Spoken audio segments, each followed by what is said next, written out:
आज आप लोगों के साथ शेयर कर रही हूँ मैं बिल्कुल परफेक्ट बीफ अचार गोश्त की रेसिपी, जिसको मैंने बनाया है शान अचार गोश्त मसाला से।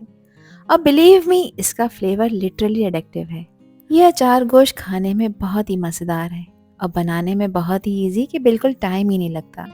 अचार के मसालों की खुशबू, बीफ का सॉफ्ट जूसी टेक्सचर और मसाले का टैंगी स्पाइसी टेस्ट सब मिलकर एकदम रेस्टोरेंट स्टाइल फ्लेवर क्रिएट करते हैं। आप देखें, जैसे ही ये मसाला बीफ में जाता है, ग्रेवी का कलर और शाइन कितनी परफेक्ट आती है। और सबसे मज़े की बात यह है कि ना ही कोई एक्स्ट्रा मेहनत, बस मसाला पैकेट और थोड़ी सी टेक्निक। तो चलें फिर शुरू करते हैं इसको बनाना। तो बहुत ही टेस्टी ये बीफ अचार गोश्त बनाने के लिए यहाँ पर मैंने लिया है 800 ग्राम बोनलेस बीफ का गोश्त, जिसको मैंने मीडियम साइज़ में कट कर लिया है।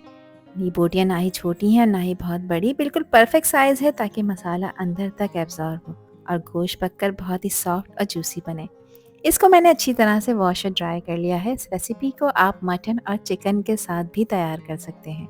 और यहाँ पे आपको दिखा रही हूँ शान अचार गोश्त मसाले का पैकेट। ये पूरी रेसिपी का रियल गेम चेंजर होता है।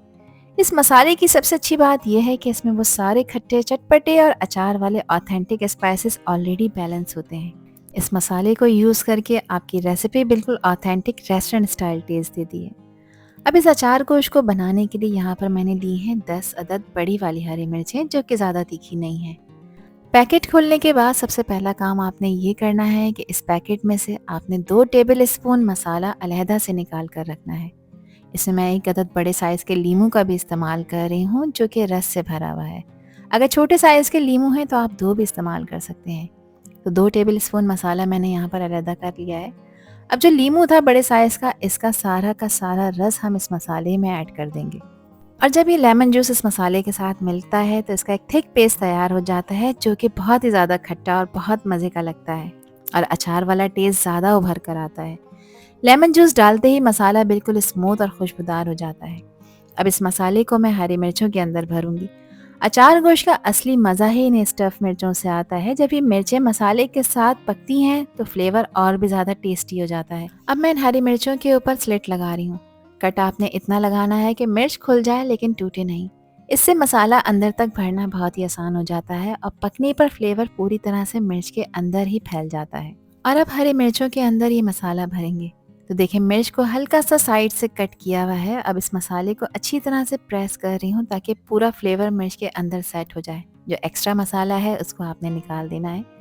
जब ये मसाले वाली मिर्चें पकती हैं ना, तो इसका टेस्ट और खुशबू डबल हो जाती है। और जब ये मिर्चें मसाला सोख करती हैं तो बहुत ही ज़्यादा चटपटी और टेस्टी बन जाती हैं। तो मैंने यहाँ पर सारी मिर्चों को भर लिया है। ये काम आपने पहले ही कर कर रख लेना है ताकि फिर बाद में प्रॉब्लम ना हो। अब एक पैन लेंगे और इसमें शामिल करेंगे आधा कप कुकिंग ऑयल। ऑयल को थोड़ा सा मीडियम फ्लेम पर गर्म कर लेंगे और अब इसमें मैं शामिल कर रही हूँ 5 मीडियम साइज़ के टमाटर थे, जिसको मैंने रफली ग्राइंड करा है। स्मूथ ग्राइंड नहीं करा, रफली ग्राइंड करा है। इसमें अभी भी आपको थोड़े से टमाटर के चंक्स नज़र आ रहे होंगे। आप लोग चाहें यहाँ पर टमाटर को स्मूथली पेस्ट बनाकर भी इसमें ऐड कर सकते हैं। अब इन टमाटरों को ऑयल के साथ पकाएंगे तकरीबन 4 से 5 मिनट के लिए। तो जैसे ही टमाटर पकेंगे, इसके अंदर जो पानी है वो ख़त्म होता जाएगा और इसका कलर और भी ज़्यादा गहरा हो जाएगा। अब मैंने इसको कवर कर दिया है ताकि आसपास छींटे ना उड़ें। इसको आपने चलाते रहना है और 4 से 5 मिनट के लिए कवर कर कर पकाना है ताकि इसका कच्चापन ख़त्म हो जाए। यहाँ पर देखें, 4 मिनट इसको मैंने पकाया है। ऑयल इसमें से सेपरेट होना शुरू हो गया है। बस ये निशानी है कि टमाटर पकना शुरू हो गए हैं। यही बेस हमारे अचार गोश्त का फ्लेवर स्ट्रांग बनाता है। टमाटर भुनने की तरफ आ चुके हैं। अब इस पॉइंट पर इसमें 1 टेबल स्पून भरकर मैंने अदरक लहसुन का पेस्ट शामिल किया है और अदरक लहसुन के पेस्ट को भी कुछ सेकंड्स के लिए इसमें फ्राई करेंगे ताकि इसका जो रॉ फ्लेवर है वो ख़त्म हो जाए और एक प्यारी सी खुशबू आना शुरू हो जाए। तो तकरीबन 2 से 3 मिनट अदरक लहसुन के पेस्ट को भी टमाटर के साथ भून लेंगे। और आप लोग देख रहे हैं कि जैसे ही मसाला भुन रहा है, ऑयल इसमें से सेपरेट होना शुरू हो गया है। ये साइन होता है परफेक्ट भुनाई का। अदरक लहसुन जब अच्छी तरह से भुन जाए तभी ग्रेवी का टेस्ट डबल हो जाता है। अब इस पॉइंट पर इसमें गोश्त ऐड कर देंगे और गोश्त ऐड करने के बाद आपने इसकी तकरीबन 4 से 5 मिनट की भुनाई करनी है ताकि गोश्त की जो एक स्मेल और एक कच्चापन होता है वो भी ख़त्म हो जाए।